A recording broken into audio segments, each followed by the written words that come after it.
I only ordered for family. Those 5 words shattered 7 years of marriage in an instant.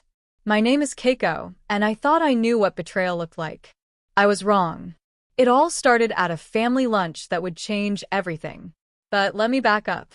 7 years ago, I met Hiroshi at a Saturday book club. I was working full-time as an accounting officer at a local supermarket chain. He was in graduate school for public administration, always looking at me with quiet admiration. "You're incredible," he'd say. "Working full-time while I'm just writing policy memos makes me feel lazy." I smiled then. I thought it meant something. When Hiroshi landed a job as a budget analyst, we moved into a modest rental outside the city. That's when I first met his parents, Sachiko and Takashi. She wore judgment like expensive perfume. He shook my hand like he expected spare change in return. His sister Yuki, 2 years older, had never worked a day in her life. She was proud of that fact. Sachiko's first words after scanning me up and down? "Oh, I thought you'd be taller." Takashi followed with, "So, Keiko, you didn't go to college." The word didn't drip with pity. I didn't flinch. I had bills at 18 and made my choices. Choices I never regretted until they made me constantly justify my existence. At first, Hiroshi defended me. "She works harder than anyone I know. My parents can be a little much, but don't take it personally." I didn't. At first. I smiled when Sachiko brought overpriced pastries just for Hiroshi. I stayed quiet when she turned her nose up at my store-brand coffee. But the snubs multiplied. The compliments stopped. Hiroshi's defenses faded. "She doesn't even manage investments." I once overheard Takashi whisper, flipping through my pay stub that Sachiko had somehow gotten her hands on. "I don't know how you manage," Yuki would say with fake sympathy. I could never do all that grunt work. Sometimes I'd find Sachiko snooping through my drawers, claiming she was looking for napkins. Once she pulled out my bank ledger and shook her head. "So little savings, no portfolio," she told Hiroshi.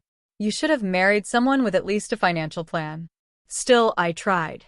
Every holiday, every birthday, every uncomfortable dinner, I showed up. I cooked, cleaned, smiled, poured drinks. One Christmas, I got a regifted candle while everyone else received tailored gifts with cards. No one noticed. Not even Hiroshi. By our 6th year, I saw my marriage for what it had become. I was hired help with the marriage license. But I held on. We had history. Maybe with time, we'd find our way back. That foolish hope kept me walking into their home with my head up, even as my heart sank lower each time. Last summer changed everything. They planned a lakeside cabin trip. Sachiko told me to pack for a family getaway. I drove with Hiroshi to his parents' house, only for them to leave without me while I was in the restroom. "Just gone.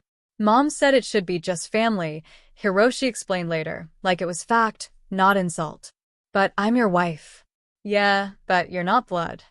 The words cut deeper than he knew. Or maybe he did know and didn't care. Then came this August's annual family lunch. Extended relatives flying in from everywhere. My store gave the entire team 3 days off for wellness reform. I should have gone to the beach. Instead, Sachiko called me the night before. "You'll help with prep. Guests expect a certain standard." Standard meant I was up at 6 a.m. chopping, dusting, vacuuming, wiping fingerprints off wine glasses. While Hiroshi and his parents sipped espresso on the patio, I ironed linen napkins. Yuki waltzed in at noon. "Don't forget the vegan option for Aunt Imiko," she said, then disappeared. By lunch, I was wiped. My arms ached, my back throbbed. I hadn't even had coffee. Guests arrived warm and loud. I forced smiles, ushered them to seats, topped off drinks, reheated sauces. Hiroshi didn't help. When I quietly asked him to carry out the roast, he muttered, "You're doing fine." Finally, everyone was seated, food was passed, and I allowed myself to sit down. That's when Sachiko stood with a saccharine smile. "I have a surprise, just for family." She disappeared into the kitchen and returned with a tray. 7 perfect filet mignons, cooked rare and glistening. She handed them one by one to Takashi, Yuki, Hiroshi, and 3 relatives. And for dessert, She held up a glossy white box. Imported French tarts. Just for the family, of course. Everyone oohed and clapped. Except me. There was no seventh plate. No dessert for me. Just my half-eaten roast chicken from the first course. Silence stretched like a blade. Aunt Emiko finally asked Sachiko, "Didn't you make one for Keiko?" Sachiko glanced at me like I was gum stuck under her heel. "I only ordered for family," she said lightly. "Of course." My ears rang. My chest burned. I turned to Hiroshi. He didn't look up. He cut into his steak. "Hiroshi."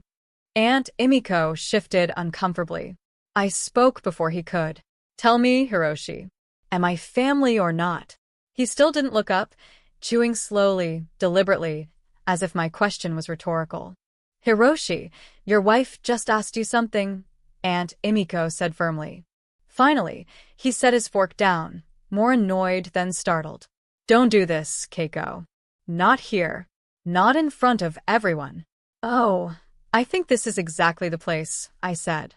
My voice was calm, but my hands trembled under the table. Sachiko gave a sharp laugh. "Honestly, this is so beneath you, Keiko. Making a scene over food."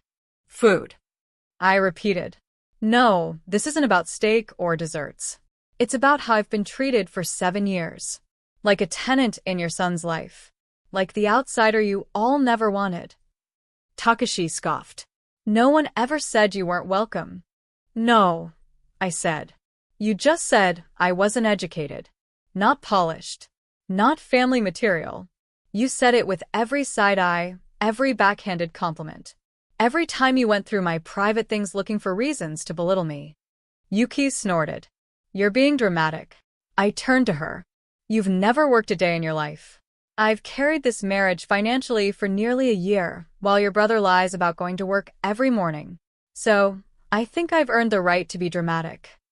Hiroshi's head snapped up. "Keiko, shut up." "Or what?" I asked. "You'll lose your precious image? Hate to break it to you, but everyone's about to find out you haven't had a job since last fall." Now all eyes were on him. Sachiko blinked. "What is she talking about?" Hiroshi stammered, but no words came. I leaned forward. He was fired from the city clerk's office after a massive error in tax forms.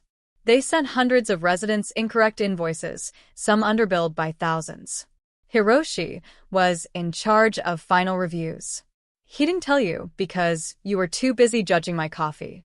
"That's not true," Hiroshi said quickly, but even he looked unconvinced. I didn't stop. Since then, I've paid every bill, every grocery run. I've covered rent, utilities, car maintenance, while he played job hunt on his laptop and secretly applied for jobs he was underqualified for. Heavy silence spread like oil across the table. Aunt Emiko looked at her plate, then at Hiroshi. "Is this true?" Hiroshi stood abruptly. "This is insane. You're trying to humiliate me." "No, Hiroshi," I said. "You did that to yourself when you sat there and let your mother deny me a plate like I'm the help." Sachiko slammed her glass down. "You don't talk to my son like that. And you don't talk to me like I'm disposable." I reached into my bag and pulled out a thin manila folder. It made a soft thwack when I placed it in front of Hiroshi. "What's this?" he asked. "Draft separation papers," I said. "I already spoke with an attorney. I'm not waiting for your permission." The room froze. Even Yuki stopped mid-bite. "You're overreacting," Takashi finally said. "Am I?" I turned to him. "You think I didn't notice the way you'd sigh whenever I walked into a room? The way you'd glance at my hands like you were checking for dirt?" Yuki jumped in, her voice sharp. "You're just mad because you'll never fit in with us. You never had class, Keiko." I smiled slightly. "And yet, I'm the only one here who knows how to pay a mortgage." Sachiko shot up from her chair. "You think this makes you superior? You're a cashier." "Accounting officer," I corrected. "At a chain that just promoted me to regional finance coordinator. And unlike your son, I actually read documents before I sign them." Hiroshi pushed the folder back toward me. "You're not doing this." "Oh, I am." His voice cracked. "You're really going to throw away our marriage because of one lunch?" "No," I said quietly. I'm walking away because I've been treated like a stranger in my own life. Because you let them grind me down until I forgot I had options. He stared at me like he didn't recognize me. Maybe he didn't.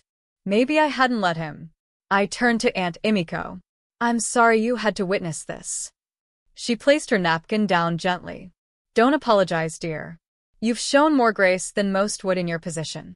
Then she looked at Sachiko. And you? You should be ashamed. You humiliated your daughter-in-law in front of your entire family. She's not my daughter-in-law anymore, Sachiko spat. I nodded. And you'll never have the chance again. Hiroshi's voice dropped to a whisper. You really mean it? You're leaving me? I didn't answer. I just stood, walked to the kitchen, grabbed my purse from the hook by the door, and came back to the dining room. I'll be sending official papers this week, I said. Sachiko folded her arms. Don't expect sympathy from anyone. Aunt Emiko stood. Actually, Sachiko, I think you'll find the family feels otherwise. Sachiko blinked. What do you mean? I mean, we're tired of the drama, the belittling, the cruelty masked as tradition. I won't be attending your Christmas brunch this year. You can't be serious. Emiko looked around the table. A few cousins nodded in agreement. I am. I turned to leave. Hiroshi tried one last time. Keiko, don't do this. Please. I paused at the doorway. You had 7 years to treat me like family, I said without turning. You chose silence. And then I walked out. The walk to my car was the quietest 10 seconds of my life. No shouting, no footsteps behind me, no last-minute apologies. Just the click of my heels and the rush of August heat rising from the driveway. I didn't cry. I didn't even look back. By the time I pulled into our driveway, my driveway now, I had already texted my lawyer to move forward. The folder was real. The conversations were real. I just hadn't expected to use them quite so soon. But I didn't need to wait anymore. The final straw hadn't been steak. It had been silence. Hiroshi's silence. That week was a blur of paperwork and iced coffee. I moved into the guest bedroom and kept my distance. Hiroshi kept trying to play it down like this was a fight, not a fracture. People divorce over cheating, not over lunch, he said. You're being theatrical. But something in him knew. He stopped going out, stopped pretending to job hunt. He just sat there. Meanwhile, I stayed busy. I accepted the promotion offer from my company's main office. Regional finance coordinator, full salary bump, flexible work-from-home options. I'd be relocating in 3 months. I didn't tell Hiroshi. Why should I? What I did tell him was the court date.